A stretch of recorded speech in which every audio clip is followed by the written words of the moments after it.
Dans le cadre de sa tournée d'itinérance à travers les provinces, le chef de l'État, Félix-Antoine Tshisekedi Tshilombo, est arrivé ce jeudi 26 décembre 2024 dans la ville de Mbuji-Mayi, chef-lieu de la province du Kasaï oriental.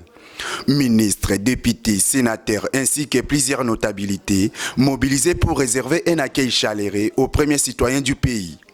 Se retrouvant sur place à l'aéroport, Madame Claude Solange Tshipaka, l'administrateur directeur général de la Société nationale des loteries, s'est dit satisfaite de pouvoir accueillir le chef de l'État qui réalise ses promesses qu'il avait faites au moment de la campagne électorale afin de consolider les acquis. Je vais d'abord commencer par me présenter. Je suis Madame Claude Solange Tshipaka, je suis l'administrateur directeur général de la Société nationale des loteries à Kinshasa et sur l'étendue de la République démocratique du Congo.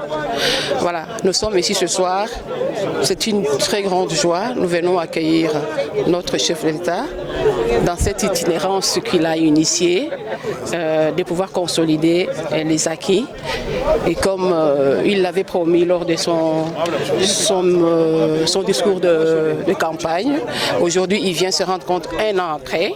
D'abord pour commencer par remercier ses électeurs, cette population qu'il a élue massivement, et puis aussi essayer de voir par lui-même les travaux qui ont été entrepris, à quel niveau, faire une sorte de suivi avec évaluation. C'est de ça qu'il s'agit. Donc il est là, l'itinérance, il a commencé déjà de l'autre côté. Et hier, il était à Kananga. Aujourd'hui, il est ici. Je pense que demain, il sera à Tshikapa. C'est une itinérance. Il a commencé d'abord par les Katanga, les grands Katanga. Voilà, aujourd'hui, il va chuter avec les grands Kasaï. Donc voilà, c'est une joie pour nous, la population du Kasaï, qui sommes derrière les chefs de l'État pour l'accompagner. Je porte la voix de mes frères et sœurs du Kasaï ici pour porter cette voix, dire que les chefs a fait des grandes choses. Ce n'est pas encore fini, mais déjà ce qu'il a fait par rapport au temps, c'est beaucoup. Alors qu'il n'y a pas longtemps, cette province était reléguée, était oubliée.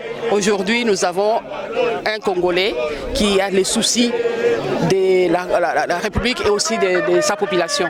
Donc, ce sont des acquis et nous voyons que on parle moins de ça et pourtant il a fait beaucoup en peu de temps, en si peu de temps.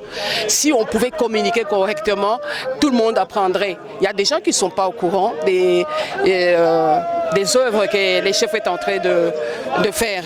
Malheureusement, je pense qu'on va se rattraper en termes de communication pour que les gens comprennent, sachent qu'est-ce que le président est en train de faire et comment il le fait. Signalons que cette visite du chef de l'État à Mbuji-Mayi intervient après l'étape de Kananga.